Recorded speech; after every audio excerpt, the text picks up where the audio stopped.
When it comes to business, we're often talking about our business expenses, especially at the end of the year.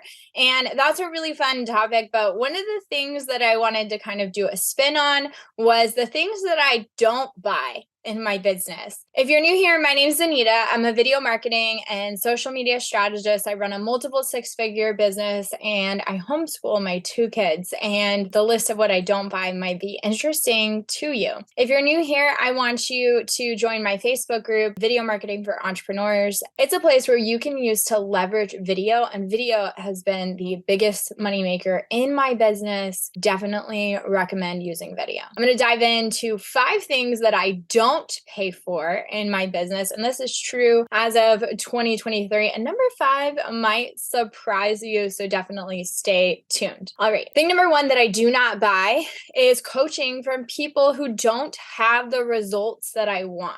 Now, one of the things you want to think about with your business is the person that you're working with, do they have a business that you actually want? And I say that because there might be a business coach, for instance, who is completely built their business with one particular strategy, and that's what they're teaching. If that's not something you're willing to do, and the business that they have is not a business you want, then please do not buy their program, because you're not going to get the results that you want. And that's something that I really look at is, what program am I looking at? What is the promise of the program? How has the person who is delivering this program built their business? Have they used their own strategy? And do I see evidence that this is going to work? This is one of the ways that I decide whether or not somebody is a good fit for me. And I wanted to share this with you because often this has made me say no to people that even I follow and I think are awesome, but they just don't have the program that I need. And so I'm able to identify that and save money in my business by not buying things that aren't going to give me the results I want. Thing number 2, I don't spend money on in my business is I do not pay to be on podcasts. Now, it'll be 6 years that I've been in business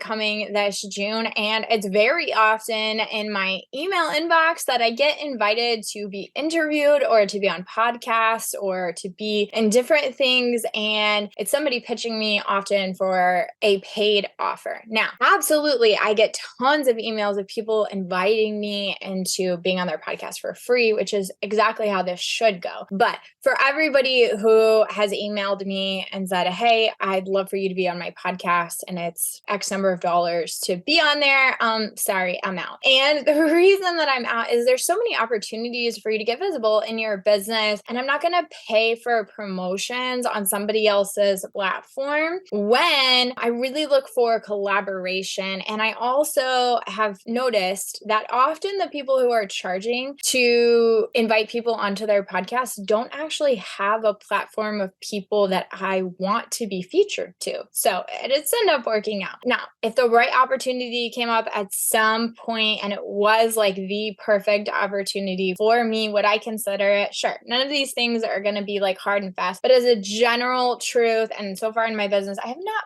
paid to be featured on a podcast or anything like that. So all the places you see me, they've been free. Thing number 3, I don't pay for, or I do pay for, but I'm really thoughtful about it, is the subscriptions in my business. Now, you can absolutely run yourself up with a lot of business expenses by signing up for different subscriptions. And it seems like everything has one. Like you can have this subscription for posting your content, and the one for analyzing your content, and the one for strategizing your content, and this one for coming up with content ideas. And it ends up being a lot of expenses when you add them all up. And I really care about running a profitable business. So that doesn't mean that I do not invest in certain things that have a monthly subscription rate. But a couple of things I do that help me. Number 1, where I pay for a yearly subscription because often that is less expensive. That just keeps me more focused on profit. And the other thing is I follow Profit First. So with Profit First, you actually have a certain percentage of your revenue that you're allocating towards your expenses. You know what that is, and you live within that budget. And so I really am consistently deciding what is the most valuable subscriptions that I can be part of, and what does that look like? All right, number 4, I don't pay to be in rooms that I don't see value in. And here's what I mean by that. I don't pay to be in masterminds or programs or anything like that, going to events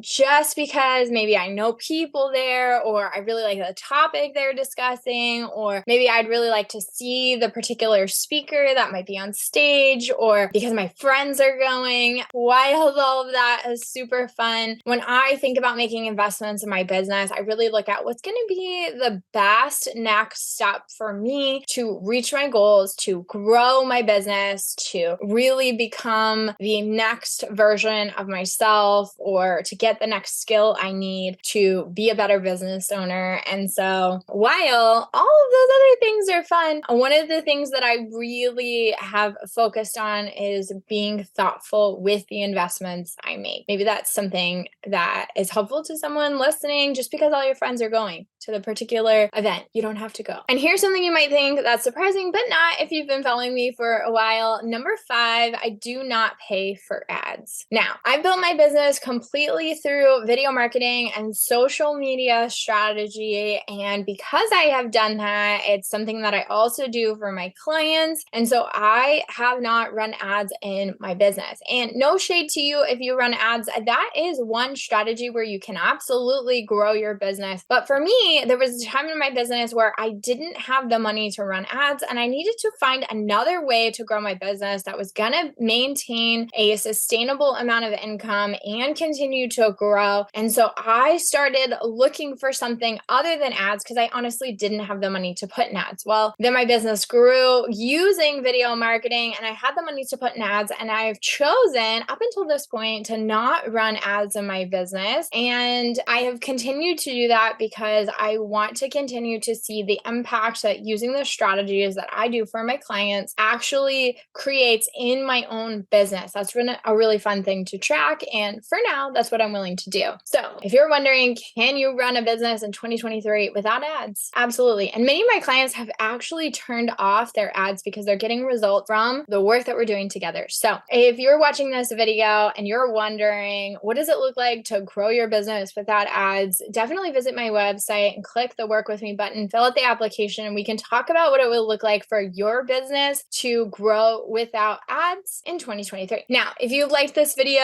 on the things that I'm not spending money on, I want you to watch the video I'm putting on the screen, the 5 things that aren't working in 2023. If you're doing some of these, you're definitely going to watch this video. Thank you so much for watching, and have a great day.